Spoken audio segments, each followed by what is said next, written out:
sou dependente química, tem 16 anos que eu fumo isso. Só que até então ninguém se apresentou para me dar ajuda.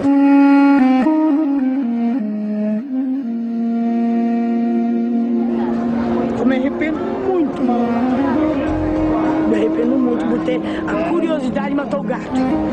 Por ter a curiosidade de experimentar essa maldita droga.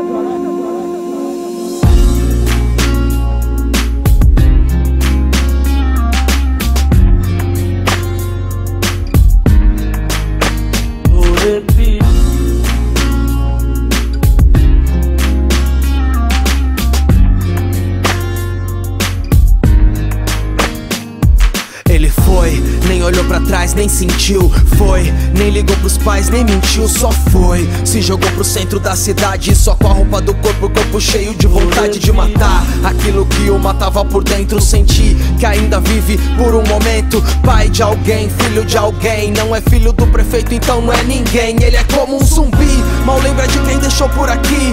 Dá pra ver tudo aqui sucumbir. Vidros, tiros, tomam seu corpo, xinga e afoga suas mágoas numa seringa. Foge, porque a polícia quer te pegar. Sorte, ele conhece bem o lugar. O tempo passa e ele passa a se desesperar, a esperar a hora de poder cheirar. E foi pra rua procurar o que não tinha achado por aqui.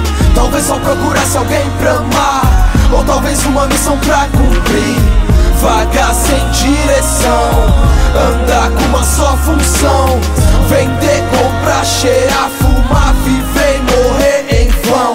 Um para-brisa limpo, mais uma moeda, mais uma pedra, mais uma queda.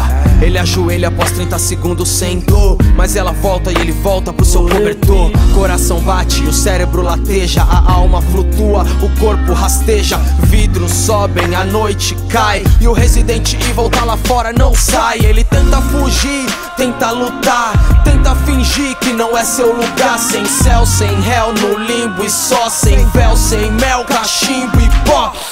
Ele respira bem fundo e vai, talvez à procura do seu Monte Sinai. A lágrima cai, toma seu posto e vai descendo devagar pelo seu rosto. Sem cor, sem vida, também sem amor. Desce a corda de um caixão sem flor. Tantos sonhos que já não existem mais, de quem encontrou a guerra procurando por paz. Não é de hoje, não é de ontem, não, que o mundo assiste o mundo em defecação. Não sei quanto tempo vai durar, mas ele tá lá a esperar a hora de poder fumar. E foi pra rua procurar o que não tinha achado por aqui. Talvez só procurasse alguém pra amar, ou talvez uma missão pra cumprir. Vagar sem direção, andar com uma só função: vender, comprar, cheirar, fumar, viver e morrer em vão. Na rua, maldade no olhar, vontade de matar, dormir sem saber se vai acordar. Papelão, lixo, fome, tensão, assombração, bicho, homem, quem são? Vida e morte em um só ser, na escuridão onde é mais fácil se esconder. Game over, o tempo passa sem ver, e ele lá a esperar a hora de poder morrer.